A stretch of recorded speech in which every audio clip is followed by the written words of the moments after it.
So let's look at those columns one by one, and we're going to begin with the narrative summary. Narrative is the story, telling the story of the project. And that is the first column, the activities, the outputs, the outcome, and the impact. We saw this earlier when we looked at the results chain, but let's just recap. The activities are the things that we do, the activities that we carry out using our resources. The outputs are the intermediate changes. The outcome is the publicly stated aim of the project. That's what we're going to deliver by the project's end. And the goal or impact is the longer term results on the wider society, for which the project itself is not completely responsible. As we said in the introduction to this course, it's very much task-based, and we're going to do a task right now. Take a moment to look at this picture. What do you see? Now, this particular case comes from Malawi, and the project is concerned with reducing infant mortality through training traditional birth attendants. Now, the traditional birth attendants, the TBAs, are trusted by the community, and this project aims to increase their skills so that they can better serve the mothers. What we can see here then is the narrative summary, but some parts are missing.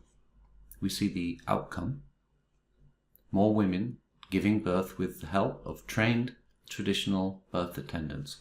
That is what the project promises to deliver. But what will be the impact? And if we look at the outputs, we have increased availability of trained traditional birth attendants. And the second output is that expectant mothers are aware of the risks of unassisted births. And let me just mention at this point, this is a very common combination at the output level of providing services and creating demand. We'll see this very, very frequently in many projects. The question is, what are the activities that need to be done to make those outputs happen? So I'd like you now to pause, hit the pause button, study this, do the task, and we'll discuss in just a moment. Okay, let's start with the impact. If more women are giving birth with the help of trained traditional birth attendants, what longer-term change can we expect to see? Perhaps we're going to see reduced infant mortality among women of reproductive age in that district. Perhaps you had reduced maternal mortality. That's also valid. The important thing is that there is a credible link between the outcome and the impact. There has to be a believable and realistic connection. Let's look at the activities then. How do we get more trained traditional birth attendants? There are two steps to this.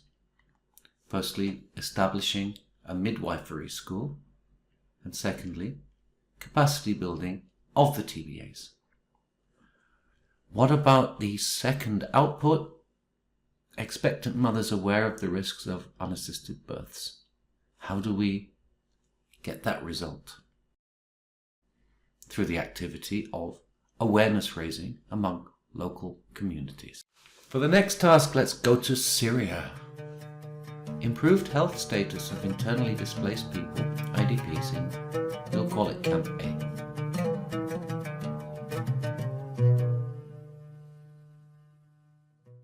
This time we don't have the outputs, we have the impact. We want improved health of the population in the camp. The outcome then is to immediately improve their living conditions. Now let's jump down to the activities. We're providing water, latrines, tents, and hygiene awareness. Your task then is to answer this question. What are the intermediate achievements? The things that are going to link those activities to the outcome. So look at the activities. What are their end results that together achieve the outcome of the project? Again, pause the video and we will discuss it after you've done the task.